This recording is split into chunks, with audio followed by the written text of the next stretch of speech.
sehat dan bahagia. Sebelum kita belajar, sebaiknya kita berdoa dulu ya. Berdoa mulai, berdoa selesai. Yuk, biar semangat kita tepuk PPK terlebih dahulu ya. Tepuk PPK. Religius, nasionalis, mandiri, gotong royong, integritas. Salam PPK. Cerdas, berkarakter, menyenangkan, luar biasa, hebat. Ya, kita akan belajar hari ini masuk ke dalam tema 1, pelajaran 1. Kita akan belajar tentang pernapasan pada hewan. Seperti yang kita ketahui, seluruh manusia bernapas untuk mendapatkan oksigen dan mengeluarkan karbon dioksida.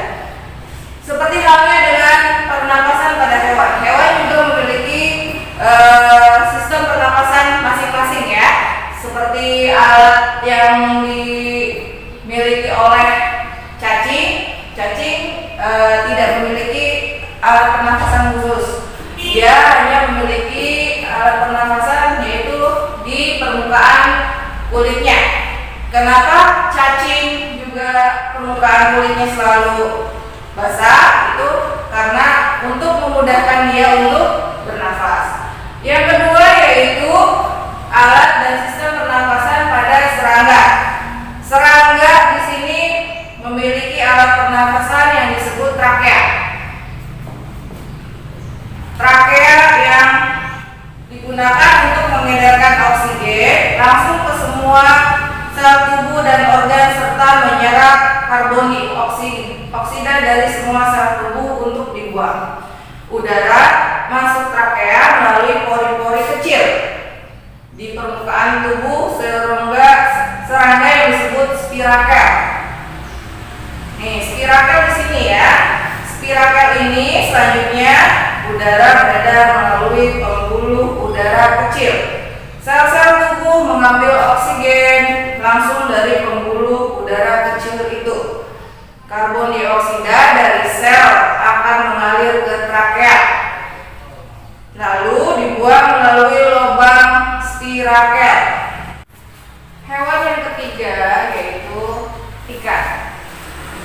Alat dan sistem pernapasan pada ikan atau fishes yaitu insang.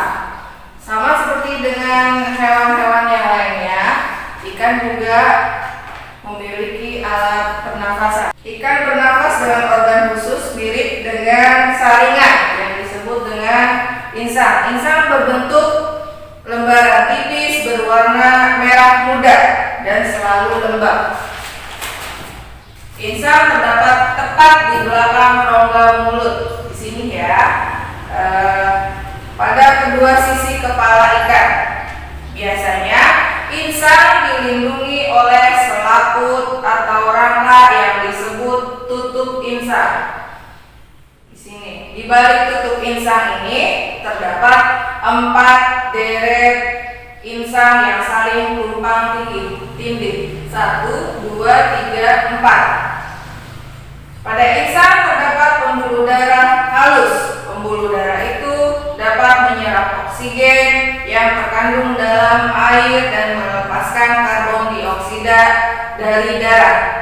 Insang juga berfungsi sebagai alat pengeluaran garam-garam dan sebagai penyaring makanan.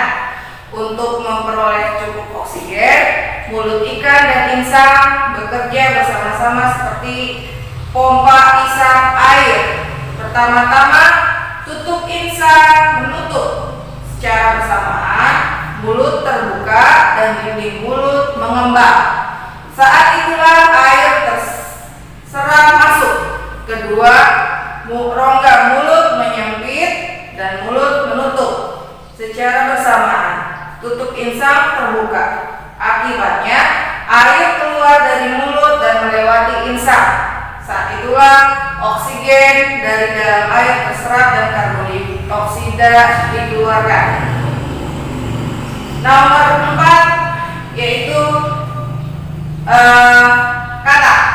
Hewan yang keempat yaitu katak. Alat dan sistem pernapasan pada hewan amfibia. Seperti yang kita ketahui, ketika katak kecil pernafasannya menggunakan insang atau yang disebut kecebong ya.